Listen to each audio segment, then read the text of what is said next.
Дэмэнд хүргье.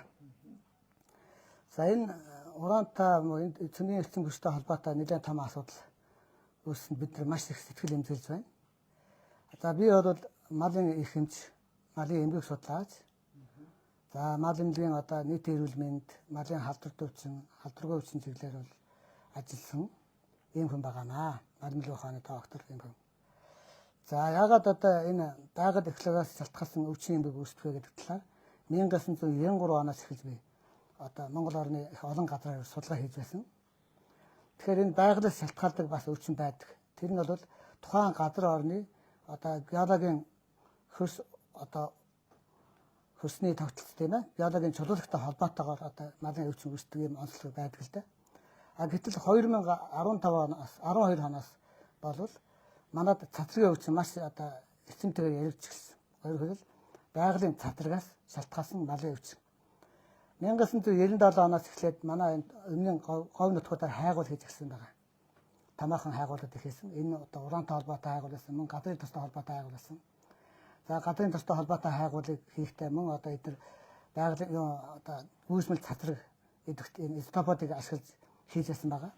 За тэрнээс хамаарат тэр хайгуул хийсэн газарт нь мал олноор өвчсөн тохиолдолд би тэрийг бид нэр оншилж байсан.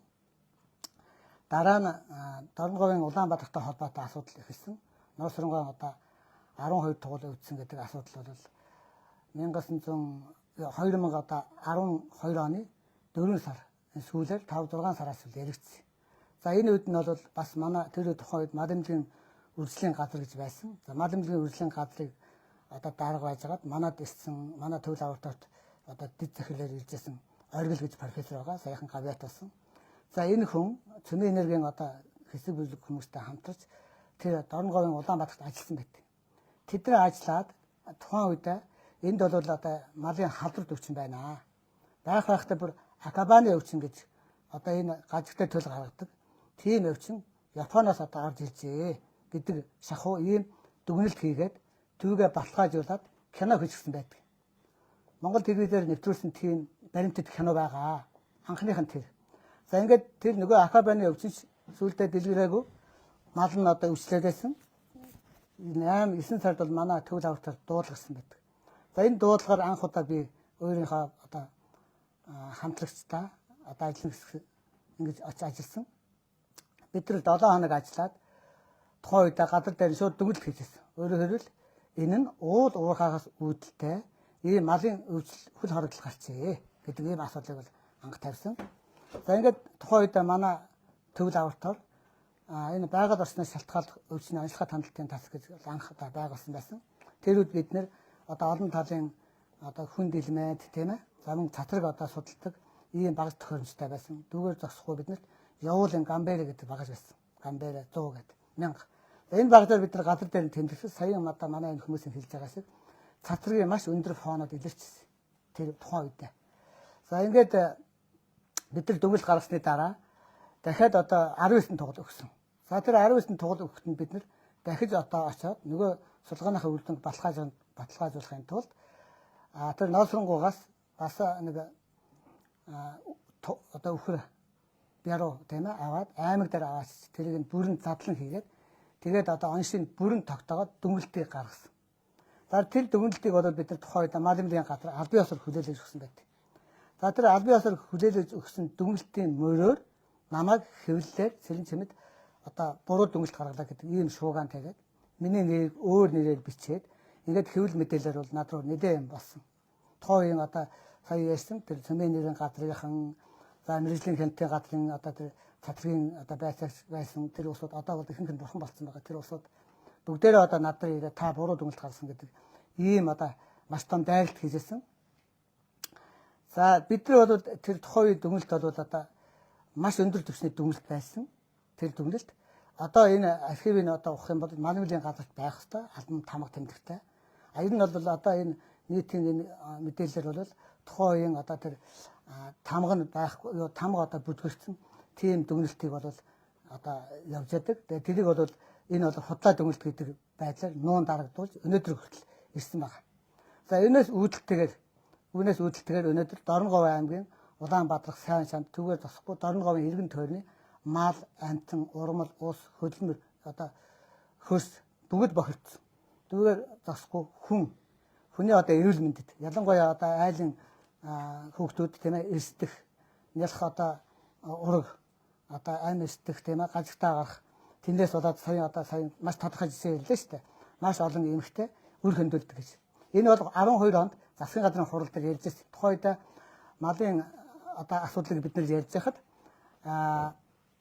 эрүүл мэндийн газар за хөдөө зохион байгууллагууд үндсэндээ хөдөө зохион одоо сургууль, хүрээлэн, манай улсын мал эмнэлгийн төвл авртоор, мал эмнэлгийн үржлийн газар, за дээрээс нь цөмийн энергийн газар, за мөн одоо эрүүл мэндийн зарим одоо хүрээлэн эмнэлгүүд орж ирсэн. Өөрөөр хэлбэл энэ одоо бидний хавдар судлалын эмнэлэг тийм ээ гэх ийм газрууд орж ирсэн. Шинжлэх ухааны активын физик техникийн хүрээлэнгүүд, за мэрэгжлийн хяналтынхан гэдэг маш олон байгаль орчныхан гэдэг маш олон. Энэ нь бол тухайн үед нэг 100 гаруй хүний бүрэлдэхүүнтэй 120 сая төгрөгийн төсөвтэй ийм одоо ажлыг Алтан уягийн засгийн газрын үед Алтан уягийн сайд өөрөө ерөнхий сайд тушаал гаргаад засгийн газрын тушаал гаргаад баг томилсон. Яг тэгвэл цэрэн зэмдийн гаргасан дүгнэлт бол үнэн байна уу худал байна уу гэдгийг батлах ёстой гэж. Тэгэхээр тэр цэрэн зэмдийн гаргасан дүгнэлт маш бодиттой болоод тухайн үед засгийн газрын ордон дотор маш их том ялалтыг мал эмнэлгийн салбарт хөдөө зохион салбарт авч ижсэн.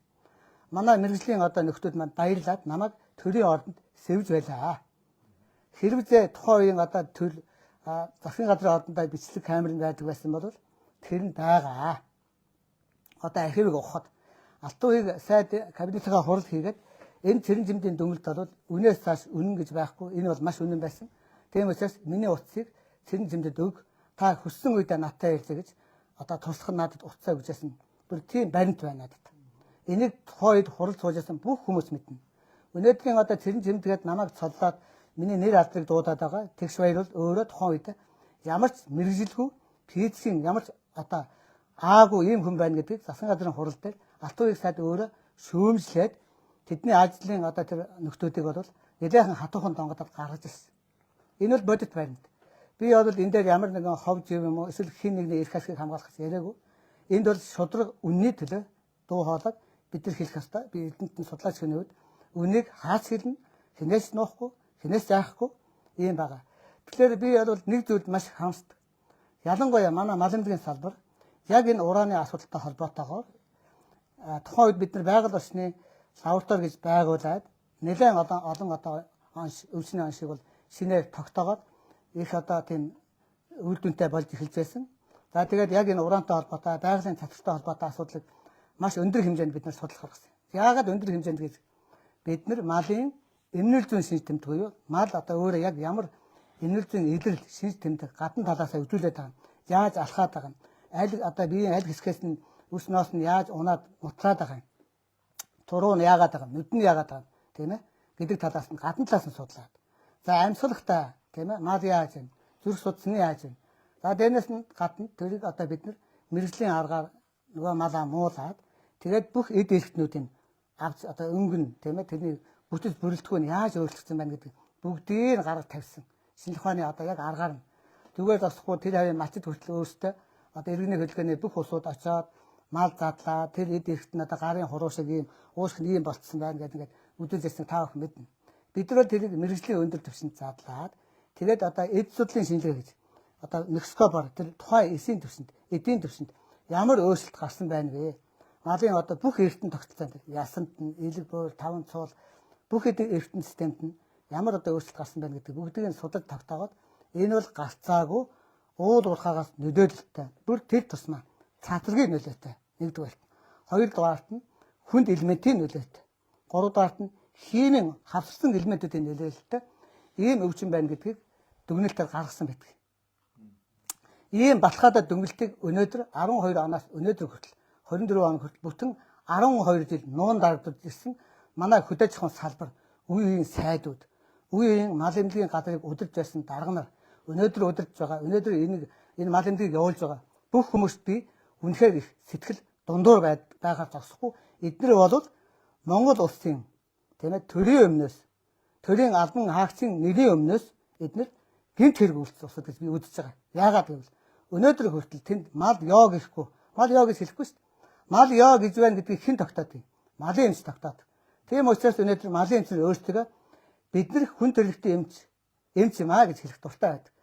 Харамсалтай нь өнөөдөр манай малын эмчнэр ийм үг хэлэхээс ичээ гэж би одоо албан ёсоор эрдэмтэн хүнүүд бас малын эмчийн хувьд энэ Монголын 4000 гаруй малын эмчнэрт хэлмээр байна. Тэд нар дотор жинхэнэ малын эмчнэр байгаа.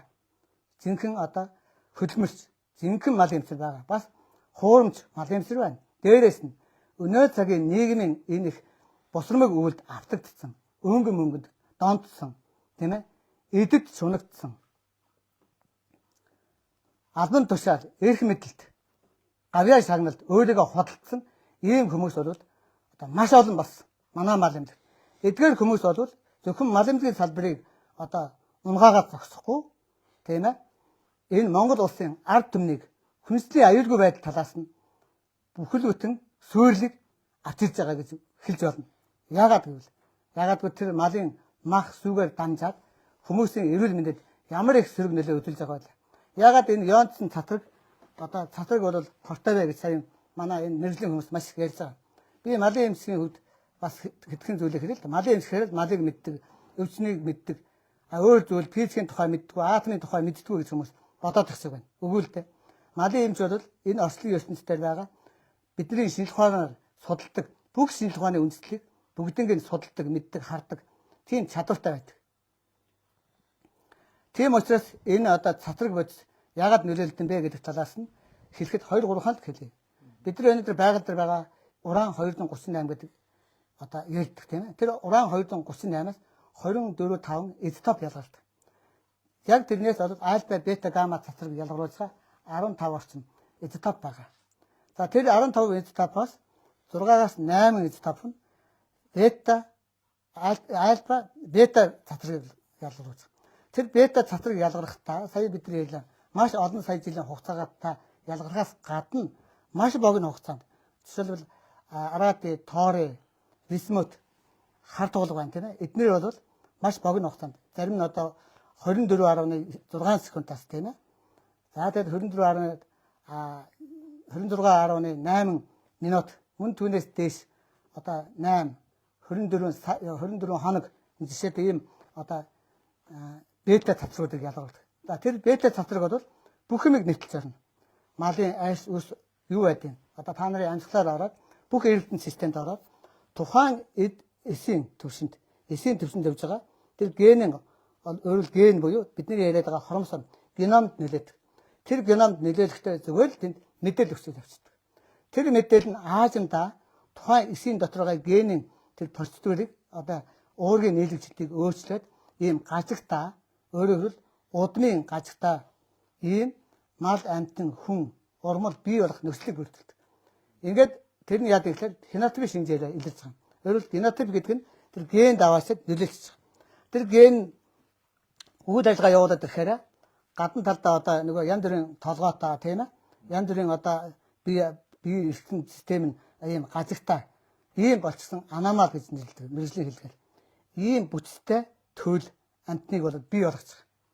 Энэ бол гарцаа байхгүй өнөөдрийн бидний ийм хяналтгүй тийм ээ. Ямар ч мэдлэггүйгээр ямар ч технологийн өндөр шаардлага тавиагүй орчин үеийн шинжлэх ухааны технологи ямар өндөр түвшинд хөгжиж байхад Монголын шинжлэх ухаан явахгүй байна. Би өнөөдөр шинжлэх ухааны академич энэ дээр муулах одоо буруутгахыг хүсэж байна.